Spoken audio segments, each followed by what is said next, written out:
नमस्कार फ्रेंड्स, यहाँ पर हम इस वीडियो में देखते हैं मैथ के बेहतरीन सवाल। उन्हें हम शॉर्ट ट्रिक से भी करेंगे और कॉन्सेप्ट के साथ समझेंगे भी, जिससे आप लोगों को कभी दोबारा भूले नहीं। तो इसी के साथ हम स्टार्ट करते हैं। बहुत ही अच्छे सवालों का यहाँ पर संकलन है। आप जो भी पहली बार देख रहे हैं वो चैनल को सब्सक्राइब कर लें और वीडियो को समस्त ग्रुपों में शेयर कर दें और वीडियो को लाइक करें। तो स्टार्ट करते हैं। पहला सवाल देखते हैं। एक वृत्त की त्रिज्या एक वर्ग की भुजा है। वृत्त और वर्ग के क्षेत्रफलों का अनुपात क्या होगा? आसान सवाल है। एक वृत्त की त्रिज्या है, वो एक वर्ग की भुजा है। तो सबसे पहले हम वर्ग को ले लेते हैं। ये आपका हो जाएगा क्या? वर्ग। जिसकी भुजा हम मान लेते हैं क्या? ए। इसकी भुजा हम मान लेते हैं ए। अब यहाँ पे क्या दिया गया है? एक वृत्त की त्रिज्या। अब यहाँ पर वृत्त है और इसकी त्रिज्या फ्रेंड्स क्या हो जाएगी? क्या दे रखा है हमें?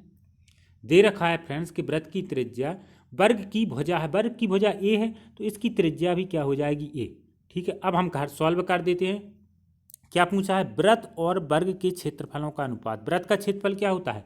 पाई आर स्क्वायर। क्या होता है? पाई आर स्क्वायर। लेकिन यहाँ पर आर का मान क्या है? ए है, तो पाई ए स्क्वायर हो जाएगा। उनका अनुपात पूछा है तो हम भाग दे देते हैं। किसका? वृत्त और वर्ग के क्षेत्रफलों का। वर्ग का क्षेत्रफल क्या होगा? भुजा का स्क्वायर, और भुजा दे रखी ए, तो ए स्क्वायर। ए स्क्वायर से ए स्क्वायर कैंसिल हो गया, क्या बचा? पाई अपॉन 1 बचा। तो अनुपात क्या आ जाएगा? पाई अनुपात 1 राइट आंसर हो जाएगा। किस ऑप्शन में है फ्रेंड्स? ए ऑप्शन में है आपका। बी ऑप्शन में है पाई अनुपात 1, तो बी इसका सही आंसर हो जाएगा। बहुत ही आसान सवाल था। नेक्स्ट आगे बढ़ते हैं। दूसरा सवाल देखते हैं।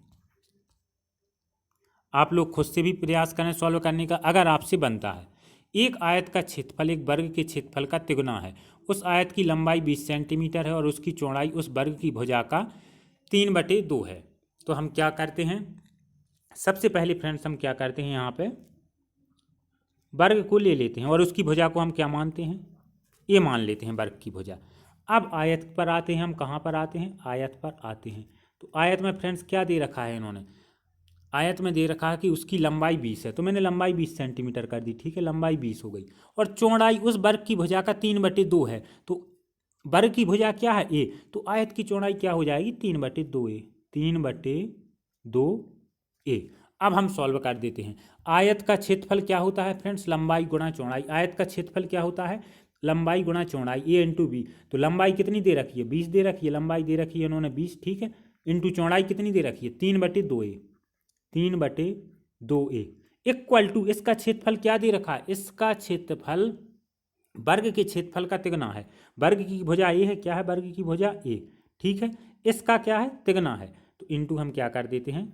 3 लगा देते हैं। ठीक है फ्रेंड्स, आप देख रहे हैं बराबर में 3 से 3 कैंसिल हो गया। ठीक है, 2 से काटा हमने किसको फ्रेंड्स? 2 से हमने यहाँ पे काटा 20 को, तो कितना आ जाएगा? यहाँ पे 10 आ जाएगा। कितना आ जाएगा? 10 आ जाएगा। अब यहाँ पर आपका फ्रेंड्स क्या बचा है? A square. A square equal to क्या आ जाएगा? 10 ए। 10 ए, तो ए की वैल्यू क्या आ गई फ्रेंड्स? ए की वैल्यू आ गई, यहाँ पे ए से कट जाएगा, ए की वैल्यू 10 आ गई। क्या आ गई? ए की वैल्यू 10 आ गई। तो 10 यहाँ पे सही आंसर हो जाएगा। क्या हो जाएगा फ्रेंड्स राइट आंसर? ए बराबर 10। उस वर्ग की भुजा क्या आ जाएगी? ए बराबर 10 आपका सही आंसर आ गया। 10 सेंटीमीटर उस वर्ग की भुजा हमारी निकल के आ गई 10 सेंटीमीटर। नेक्स्ट देखते हैं तीसरा प्रश्न। यदि किसी चतुर्भुज की आमने सामने की भुजाएं, ठीक है, और उसके विकर्ण भी समान हो, तो चतुर्भुज का प्रत्येक कोण होगा। आसान है, आपको चतुर्भुज के सभी प्रकार पता होने चाहिए। ठीक है फ्रेंड्स, सबसे पहले तो आप ऑप्शन से भी जा सकते हैं। अगर आप ऑप्शन से भी जाएंगे तो आंसर आ जाएगा। किस तरह से आंसर आ जाएगा? जो भी चतुर्भुज होता है उसके आंतरिक कोणों का योग कितना होता है? 360 डिग्री होता है ना, 360 डिग्री होता है। अब अगर हम एक कोण को 60 लेते हैं तो 6 चौको 24 हो ही नहीं रहा है, तो ये ऑप्शन गलत है। अगर हम 120 लेते हैं तो 12 चौको 48 ज़्यादा हो गया, ए भी नहीं है। ठीक है फ्रेंड्स, और गलती से यहाँ पे 2 ऑप्शन में 120 आ गया। अगर हम ए ऑप्शन को लेते हैं तो 9 चौको 36 क्या आ जाएगा? सही आंसर हो जाएगा ए बराबर 90 डिग्री। दूसरी तरीके से हम करते हैं चतुर्भुजों की परिभाषा से। आमने सामने की भुजाएं क्या हैं? आमने सामने की भुजाएं बराबर हैं। यदि किसी चतुर्भुज की आमने सामने की भुजाएं किन में होती हैं बराबर? एक तो होती हैं आपकी आयत में बराबर होती हैं आमने सामने की भुजाएं। ठीक है फ्रेंड्स, आयत में होती हैं, और वर्ग में तो चारों भुजाएं बराबर होती हैं, तो वर्ग को हम नहीं लेंगे। और किस में होती हैं? सम चतुर्भुज में भी आमने सामने की भुजाएं बराबर होती हैं। लेकिन पता है फ्रेंड्स, सम चतुर्भुज में विकर्ण बराबर नहीं होते। विकर्ण बराबर होते हैं सिर्फ आयत में। आयत में विकर्ण आपके बराबर होंगे, दोनों विकर्ण बराबर होंगे। और आमने सामने की भुजाएं भी आप देख रहे हैं बराबर होंगी, तो प्रत्येक कोण कितना है 90 डिग्री। तो राइट आंसर हो जाएगा आयत, और आयत का प्रत्येक कोण होता है 90 डिग्री। तो ए इसका हर हाल में सही आंसर हो जाएगा। नेक्स्ट देखते हैं चौथा प्रश्न। यदि एक त्रिभुज के दो कोण 21 डिग्री और 38 डिग्री हो तो त्रिभुज होगा। आप लोग खुद से प्रयास करें, बहुत आसान सा सवाल है। समकोण त्रिभुज होगा या न्यून कोण त्रिभुज होगा या अधिक कोण त्रिभुज होगा या समद्विबाहु त्रिभुज होगा। समकोण त्रिभुज कौन सा होता है? जिसका एक कोण 90 डिग्री होता है। कम से कम वाली बात नहीं, यहाँ पर उसमें एक कोण 90 डिग्री का होना जरूरी है। ये होता है समकोण त्रिभुज। तो इसमें अगर आप 21 और 38 को जोड़ देते हैं, 21 और 38 को जोड़ देते हैं तो 8 हो 1 9, 3 2 5, एक कोण क्या हो गया 59 डिग्री हो गया। कितना हो गया 59 डिग्री हो गया। और टोटल तीनों कोण क्या होते हैं 180 डिग्री। तो 180 में से हम घटाएंगे अगर 59 को, तो बचा होगा कोण 90 डिग्री से ज़्यादा आ रहा है। और जिस त्रिभुज का कोई भी कोण 90 डिग्री से, जिस त्रिभुज का कोण 90 डिग्री से ज़्यादा हो उसे हम अधिक कोण त्रिभुज बोलते हैं। तो सी इसका फ्रेंड सही आंसर हो जाएगा। समकोण भी नहीं है, न्यून कोण भी नहीं है, क्या है ये अधिक कोण त्रिभुज है। ठीक है फ्रेंड्स, इस प्रकार से ये त्रिभुज बनेगा। 90 से उसमें ज़्यादा कोई भी कोण है, सॉरी इस प्रकार से। तो राइट आंसर क्या हो जाएगा फ्रेंड्स? अधिक कोण त्रिभुज इसका बिल्कुल सही आंसर हो जाएगा। आगे बढ़ते हैं, पांचवा सवाल। एक बेहतरीन सवाल, और इस तरह का एक सवाल जरूर आपके एग्जाम में निर्देशांक ज्यामिति से आता है। रेखा 3x धन 4y द्वारा प्रथम चतुर्थांश में बनाए गए त्रिभुज का क्षेत्रफल कितना होगा? कितनी इकाई होगा? 8 इकाई, 12 इकाई, 6 इकाई या 4 इकाई? आप इसे खुद से भी सॉल्व कर सकते हैं और सॉल्व करने की कोशिश इसको करें कि आखिर इसका राइट आंसर क्या आएगा। तो इस प्रकार से निर्देशांक ज्यामिति आपकी होती है। तो मैंने क्या किया, 3x धन 4y बराबर 12, यह एक क्या निरूपित कर रही है, यह भी पूछा जा सकता है। यह एक सरल रेखा को निरूपित कर रही है। 3x प्लस 4y बराबर 12। यह x अक्ष पर कहाँ काटेगी, x अक्ष पर कहाँ प्रतिच्छेद करेगी? जहाँ भी x अक्ष पर यह काटेगी वहाँ पर y 0 होगा। x अक्ष पर y 0 होता है, तो y की वैल्यू मैंने 0 रख दी, तो 4y पूरा 0 हो जाएगा। x बराबर क्या आ जाएगा, 3 से भाग जाएगा, 3 चौको 12, तो 4 आ जाएगा। तो 4 0 पर यह x अक्ष को काटेगी। ठीक है, वो पॉइंट ये हो गया।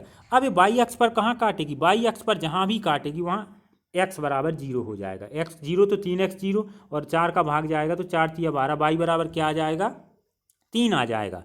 तो x के निर्देशांक यहाँ पे क्या आ जाएंगे 0, और y के निर्देशांक क्या आ जाएंगे 3 आ जाएंगे। तो यहाँ पर ये काटेगी। अब आपकी सरल रेखा बन गई। इन दोनों बिंदुओं को मैंने क्या कर दिया, मिला दिया, तो ये आपकी सरल रेखा बन गई है।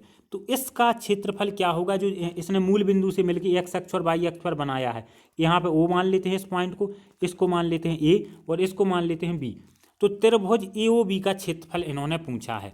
तो आसान है, O से लेकर A तक कितना है 4 इकाई दिया गया है। कितना दिया है 4 इकाई। O से लेकर B तक कितना दिया गया है, O से लेकर B तक कितना दिया है 3 इकाई। और समकोण त्रिभुज बन रहा है। समकोण त्रिभुज का क्षेत्रफल क्या होता है 1/2 आधार इंटू ऊंचाई, बेस इंटू हाइट। ठीक है, तो इक्वल टू क्या निकल के आ जाएगा 1/2।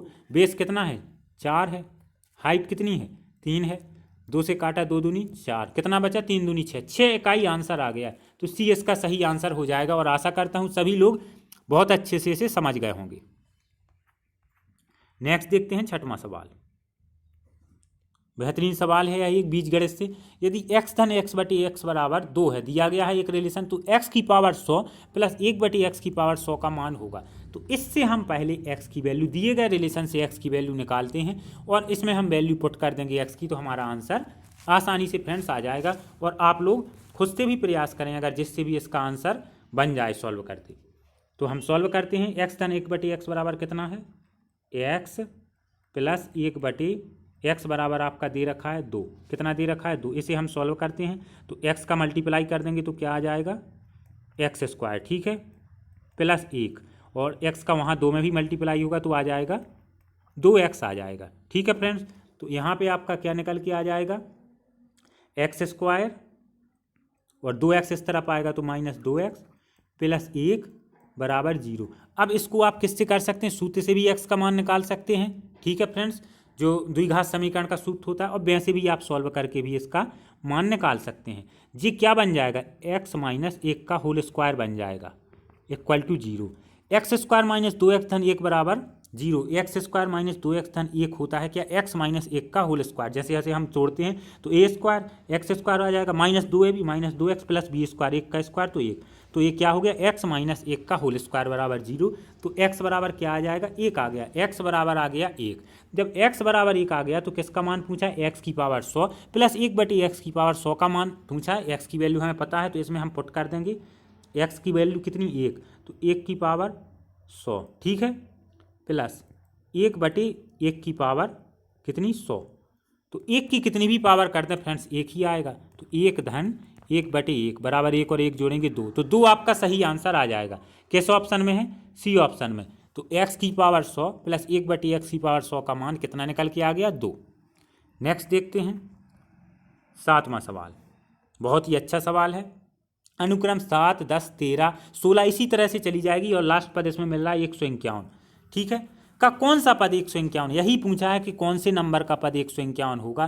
तो फ्रेंड्स बताना चाहूँगा, जब सभी पदों में बराबर अंतर हो किसी श्रेणी में तो उसमें क्या होता है, उसे हम क्या बोलते हैं, उसको हम बोलते हैं सार्व अंतर। क्या बोलते हैं, सार्व अंतर। उस श्रेणी को बोलते हैं समांतर श्रेणी, ठीक है फ्रेंड्स। तो यहाँ पे पहला पद क्या दे रखा है, a बराबर 7 दे रखा है और सार्व अंतर d बराबर कितना दे रखा है, 3, मतलब 10 में से 7 गया 3, 13 में से 10 गया 3, सभी पदों में 3 का अंतर है। तो इसका कोई भी हमसे पद पूछे, मान लीजिए व्यापक पद tn पूछ लें, कोई भी पद, तो वो होता है a plus n-1 into bracket में d मतलब सार्व अंतर।